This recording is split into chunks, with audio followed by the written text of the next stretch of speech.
¿Qué tal, amigos? Mi nombre es Renzo Cavani, soy profesor de Derecho Procesal en la Pontificia Universidad Católica del Perú y hoy les quiero conversar sobre la ejecución, pero desde una perspectiva bien particular, porque no solamente hablaré rápidamente sobre nuestro sistema vigente, sino también, por encargo especial de los amigos de Enfoque Derecho, pues también de la propuesta normativa que la Comisión de Revisión del Código Procesal Civil, que tuve el honor de integrar, presidida por el profesor Giovanni Priori, integrada por varios otros profesores de la Pontificia Universidad Católica del Perú, pues nosotros preparamos esto y está ya abierto, es público el proyecto para que se pueda dar algún tipo de crítica o algún tipo de informe o propuesta, porque se trata de esto en realidad. Es un trabajo para poder discutir y para poder ver si es que en el futuro se puede reformar nuestro Código Procesal Civil.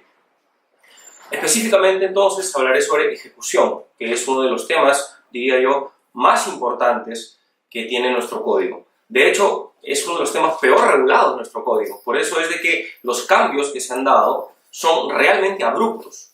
Tanto así de que la cantidad de disposiciones normativas nuevas que hay, por lo menos estamos hablando de unas 100 disposiciones nuevas que existen respecto de lo que había antes. Pero básicamente, queridos, mi idea es hablarles rápidamente sobre qué es lo que tenemos hoy, desde una perspectiva muy general.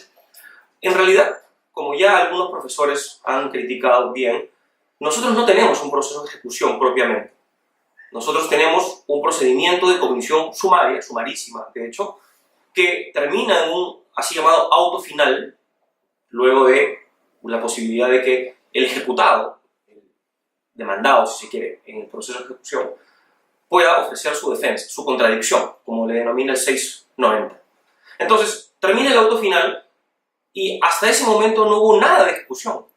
Ejecución, entiéndase, como la satisfacción del derecho reconocido para el ejecutante. Lo que tenemos realmente, amigos, no es propiamente un proceso de ejecución. Y no lo es porque no hay propiamente actos de satisfacción del derecho reconocido al ejecutante. Entiéndase por satisfacción, pues, agresión al patrimonio, agresión a la propia persona del ejecutado para que pueda cumplir, para que pueda satisfacer con ese derecho. Entonces, cuando hablamos, por ejemplo, de la ejecución de un título valor, si se quiere, el principal acto ejecutivo que se da, pues, es mucho después de este llamado auto final que termina una primera fase. Ese acto es lo que nosotros conocemos como remate. Mucho tiempo después. Si uno demanda, por ejemplo, el día 1, pues probablemente en el año o en el año y medio recién va a poder obtener una auténtica agresión al patrimonio y una futura satisfacción. Entonces, en otras palabras, no es un tema de propiamente nuestra práctica. Hay problemas en la práctica, por supuesto, pero es un problema estructural del código. O sea, tenemos un proceso de ejecución que no ejecuta realmente. La ejecución viene luego de este auto final, luego de que se debate sobre si es que el ejecutante tiene o no, por ejemplo, derecho a partir de las calidades del título valor o del título de ejecución, si es que el ejecutado tiene o no razón, en fin. Entonces, este es un panorama muy superficial de lo que existe en nuestro CPC actual. ¿Qué es lo que nosotros hemos propuesto? ¿Qué es lo que se ha propuesto aquí? Pues construir un proceso de ejecución, aunque suene mentira. Lo que hemos querido es regular, crear un auténtico proceso de ejecución. Entonces, la gran clasificación que se puede hacer del libro de ejecución, del nuevo libro de ejecución del proyecto de Código Procesal Civil, es, en primer lugar, diferenciar entre ejecución de sentencia y ejecución de títulos extrajudiciales. ¿Ok? Por supuesto, ambas ejecuciones parten de un título. En este caso será, pues, un título judicial de un lado y el título extrajudicial del otro. Son títulos diferentes, por tanto son títulos que ameritan diferentes procedimientos. En el caso de ejecución de sentencias, puede haber, en primer lugar, ejecución de sentencias definitivas, o sea, cuando existe cosa juzgada, o en todo caso, ejecución de sentencias, o la ejecución provisional de las sentencias, que es cuando la sentencia no tiene cosa juzgada, o sea, cuando está apelada, o en todo caso, cuando se ha recurrido en casación. Ambas partes de esta ejecución de sentencia tienen sus propias disposiciones, que pueden llegar a ser intercambiables. Pero, por ejemplo, yo quisiera destacar dentro de la regulación de ejecución definitiva de las sentencias 3 puntos por lo menos. En primer lugar, hay una norma que a mí me parece fundamental, que es que el juez, si es que existe algún acto en fraude de la ejecución, como por ejemplo una venta del bien litigioso, una agravación, desprendimiento del patrimonio, por ejemplo, que el juez, vía un pedido de la parte interesada del ejecutante, podría desconstituir el acto en ese mismo proceso de ejecución. Claro, promoviendo el contradictorio con las partes interesadas, con el ejecutado, por ejemplo, y con aquel que habría adquirido. Se debate y el juez puede decidir, por ejemplo, aquello que únicamente hoy, en este momento, solo podría conseguir mediante una demanda de acción pauliana, o de ineficacia, artículo 195 del Código Civil. Entonces, es un despropósito.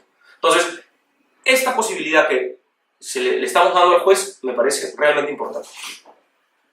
También tenemos una segunda particularidad que me parece muy importante también, que es la atipicidad de los medios ejecutivos. ¿Qué quiere decir? Quiere decir de que para la satisfacción del derecho reconocido en una sentencia, imagínense, pues el juez tiene diversas posibilidades, siempre a solicitud del interesado, para poder adoptar cuál será el medio más adecuado para satisfacer determinada obligación, por ejemplo, si es de hacer o no hacer, si es dineraria, en fin. Tendrá, por ejemplo, las medidas ejecutivas, de las cuales hablaré un ratito más, tiene la multa, tiene, por ejemplo, pues hasta inclusive la detención civil, tiene la destitución de funcionarios públicos, cosa que existe hoy en el Código Procesal Constitucional, por ejemplo. Entonces, es una gama muy amplia de actos ejecutivos que creo que es la tendencia un poco mundial y de hecho que en nuestro código prácticamente no existe. Tenemos el artículo 715, pero es muy confuso. Los jueces no llegan a entender bien qué es lo que se puede hacer con este artículo 715 del código aún vigente.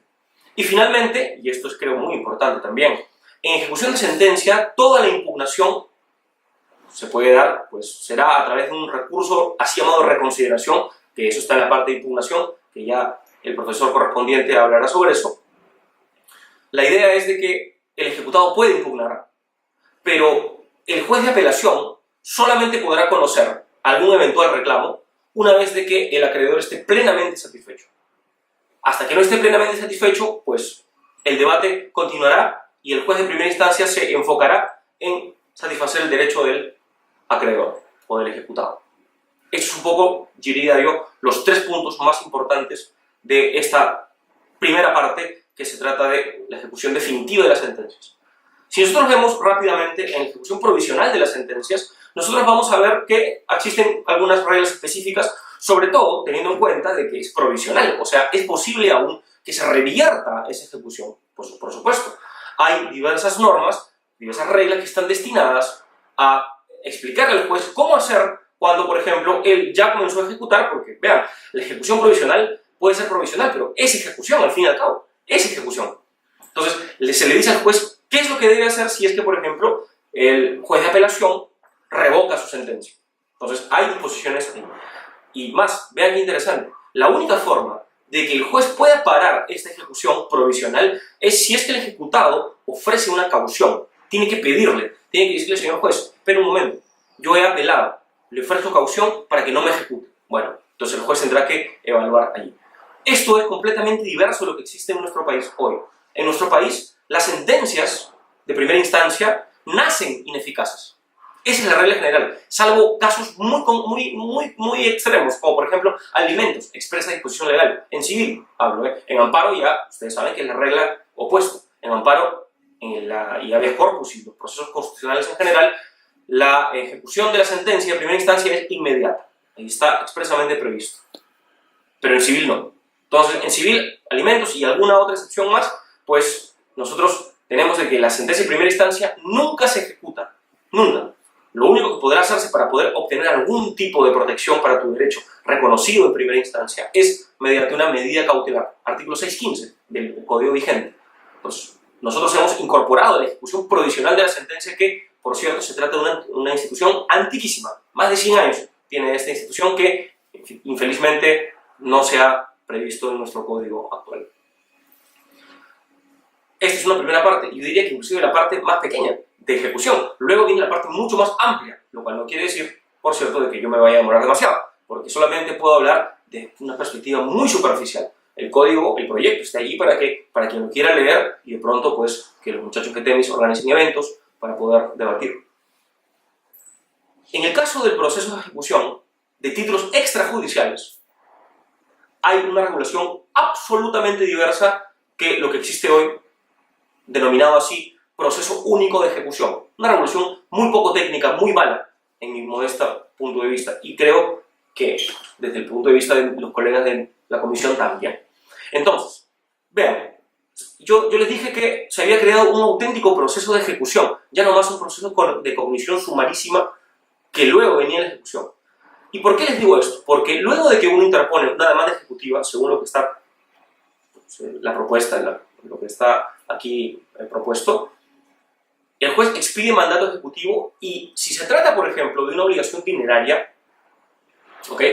O en todo caso podría ser en otros casos también, pero principalmente dinerarias, el juez ya emite no solamente la orden para que el ejecutado pague, sino una orden para retener cuentas, directo. O sea, es una agresión al patrimonio directa. Eso es, mis queridos, ejecutar. Y eso es porque estamos partiendo de una demanda con un título ejecutivo, no es cualquier demanda. Esto es ejecutar. Los países como por ejemplo Alemania, Brasil, ellos tienen un auténtico proceso de ejecución porque tienen actos de agresión desde el minuto 1 que comienza el partido. Hoy en el sistema vigente, la ejecución comienza en el segundo tiempo.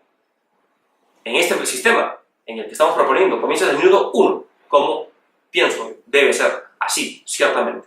Entonces, esta yo les diría que es una gran particularidad del mandato ejecutivo del nuevo proceso de ejecución de títulos extrajudiciales que está regulado en esta propuesta. Luego podemos ver, por ejemplo, de que hay una extensa regulación sobre las así llamadas medidas ejecutivas, que no es otra cosa que un tipo de acto ejecutivo, vean, que está dirigido directamente a agredir el patrimonio del ejecutado. Tenemos, por ejemplo, el clásico embargo, solo que esto ya no es cautelar, esto es ejecución. El clásico embargo, por ejemplo, de bienes, muebles, inmuebles, se puede ver, por ejemplo, una medida ejecutiva o lo que hoy llamamos embargo de acciones, de valores mobiliarios, de empresas, de ingresos y flujos, por ejemplo. Hay una extensa regulación. Vean, aquí es importante decir algo.